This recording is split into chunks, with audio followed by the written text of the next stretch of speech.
Halo, Aro di sini. Kembali lagi di segmen Jalur Film. Bersiaplah mengulang hari-hari karena kali ini saya akan merangkum sebuah film yang berjudul Edge of Tomorrow. Film ini dibintangi oleh Tom Cruise sebagai Mayor Cage dan Emily Blunt sebagai Rita Vrataski. Film bercerita pada tahun 2015 saat alien yang disebut Mimix tiba di Jerman melalui asteroid dan dengan cepat menaklukkan sebagian besar benua Eropa. Pada tahun 2020, United Defense Force, aliansi militer global yang dibentuk untuk memerangi ancaman alien, akhirnya meraih kemenangan atas Mimix di Verdun menggunakan mechanical suit yang baru dikembangkan.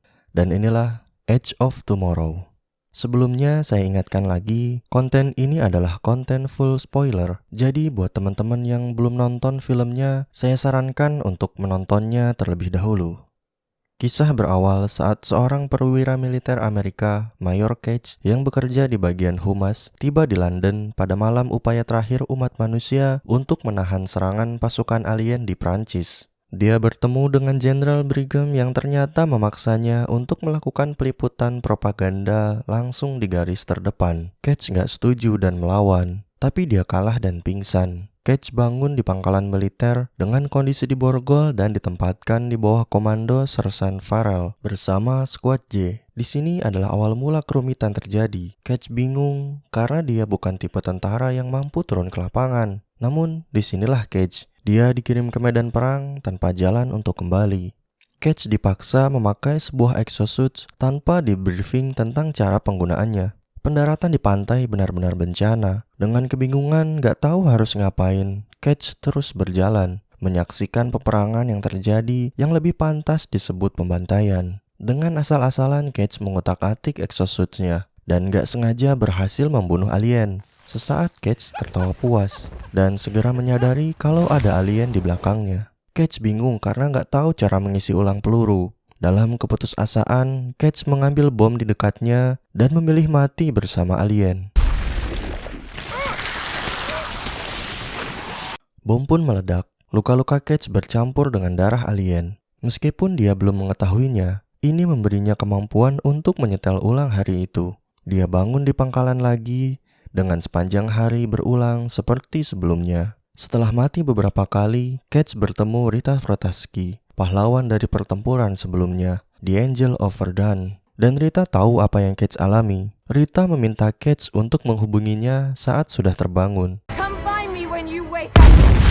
Dan dari Rita, Cage belajar mengapa semua ini terjadi, apa yang dia hadapi, dan apa yang harus dia lakukan, yaitu mati setiap hari sampai dia berhasil membunuh Omega, sang pemimpin alien. Setelah kematian berulang yang tak terhitung jumlahnya, Cage dan Rita akhirnya berhasil keluar dari pantai dan masuk ke wilayah baru. Mereka juga tahu kemana tujuan mereka sekarang, yaitu ke bendungan yang dilihat Cage dalam penglihatannya, tempat Omega bersembunyi. Di sini terjadi hal yang sangat mengharukan, karena tanpa Rita sadari, Cage menjadi orang yang begitu memahami Rita. Pastinya karena dia sudah mati berkali-kali hanya untuk kembali ke Rita untuk berperang bersama. Tapi Rita terlalu fokus dengan Omega sehingga melupakan kalau dirinya dulu juga pernah berada di situasi yang sama. Sayangnya dari ratusan kematian yang telah Cage lewati, mengambil kesimpulan kalau Cage hanya bisa ke bendungan dengan tanpa Rita.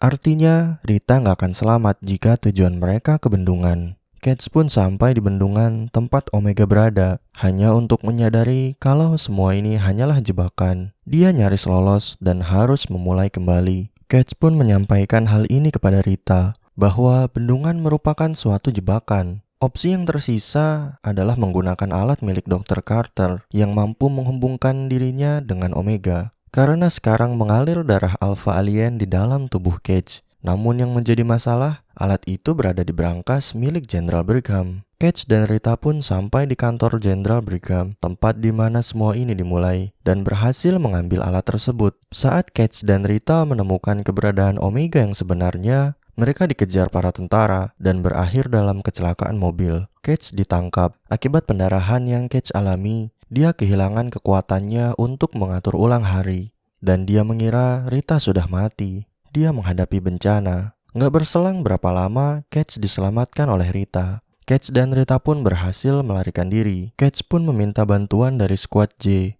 untuk membantunya membunuh Omega. Awalnya mereka menolak, tapi setelah melihat Cage bersama Rita, mereka pun setuju untuk membantu. Cage dan Rita akhirnya mencapai sarang Omega dengan perjuangan dan pengorbanan dari semua anggota Squad J. Akhirnya mereka bisa berhadapan dengan Omega dan Alpha dan menghancurkan mereka sekaligus, yang juga menghancurkan ras alien di seluruh bumi. Secara mengejutkan, hari dimulai lagi. Hanya kali ini semua alien musuh telah dikalahkan. Cage terbangun di helikopter menuju London. Cage pergi mencari Rita. Cage tersenyum puas setelah akhirnya bisa melihat Rita kembali. Dan film pun selesai. Edge of Tomorrow adalah film sci-fi bertemakan pengulangan waktu favorit saya. Aksi kawakan dan chemistry Tom Cruise dan Emily Blunt yang sangat natural membuat film ringkas ini menjadi sangat seru untuk dinikmati. Walaupun tokoh Rita terkesan dingin di sepanjang film, tapi efek kematian berulang yang membuat Cage jadi sangat mengenal Rita terasa mengharukan. Visual efek yang lumayan pun cukup membumbui aksi kejar-kejaran yang ada. Alur ceritanya pun ringkas, hampir semua scene didominasi oleh Tom Cruise. Tapi aktor-aktor figuran lainnya punya waktu yang cukup untuk sekedar menunjukkan lawakan atau keeksentrikannya. Film ini saya kasih rating 8 dan itu dia alur cerita dari film Edge of Tomorrow. Semoga menghibur. Saya Aro pamit dulu dan sampai jumpa di film-film berikutnya. Bye-bye.